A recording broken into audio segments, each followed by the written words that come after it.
नरेंद्र मोदी इससे पहले भी मोजाम्बिक की यात्रा के दौरान और ब्रिक्स शिखर सम्मेलन के दौरान भी दोनों नेताओं की मुलाकात हुई थी, द्विपक्षीय संबंधों पर बातचीत हुई थी। और अगर दोनों देशों के संबंधों की बात की जाए तो रक्षा की बात हो या फिर ऊर्जा की बात हो, खनन की बात हो, स्वास्थ्य की बात हो या फिर आपसी व्यापार की बात हो, निवेश की बात हो, तो हम जानते हैं कि मोजाम्बिक में भारत भारी मात्रा में निवेश कर रहा है। वहाँ की जो क्षमता निर्माण है उसमें अपना भारत बहुत अहम रोल प्ले कर रहा है। समुद्री सहयोग के लिहाज से काफ़ी महत्वपूर्ण और पीपल टू पीपल जो कनेक्शन है, जो रिलेशन है, उसको भी लगातार डेवलप किया जा रहा है। और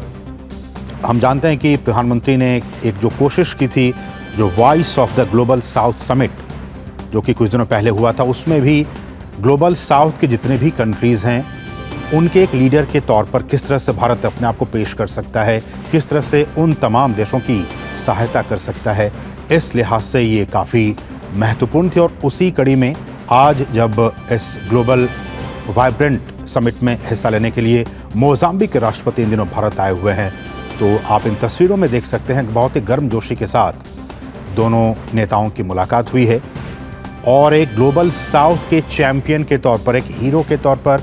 एक बड़े लीडर के तौर पर भारत मदद का हाथ लगातार बीते सालों में भी बढ़ाता आ रहा है। और बीते 10 वर्षों की बात की जाए तो भारत और अफ्रीका के जो संबंध हैं उनमें भी काफ़ी बढ़ोतरी हुई है।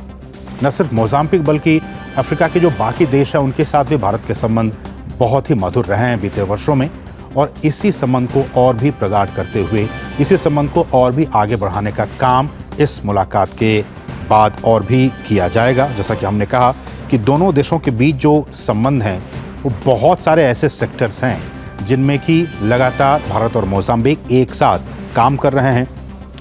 दोनों देशों के जो पार्लियामेंटेरियंस हैं, जो संसदीय संपर्क है, उसको भी लगातार बढ़ाया जा रहा है। डिफेंस की हम बात करते हैं, भारत लगातार डिफेंस के एक्सपोर्ट के तौर पर भी मोजाम्बिक को लगातार उनकी जो लाइन ऑफ जो डिफेंस है उनको मजबूत करने का काम भारत कई वर्षों से किया करता आ रहा है। निवेश की बात की जाए, हम जानते हैं कि पूरे अफ्रीका में भारत कई 100 अरब डॉलर की वहाँ पे निवेश कर रहा है। और इसी कड़ी में मोजाम्बिक में भी कई, चाहे वो टेलीकम्युनिकेशन की बात हो, मेडिसिन की बात हो या फिर कनेक्टिविटी की बात हो, इन तमाम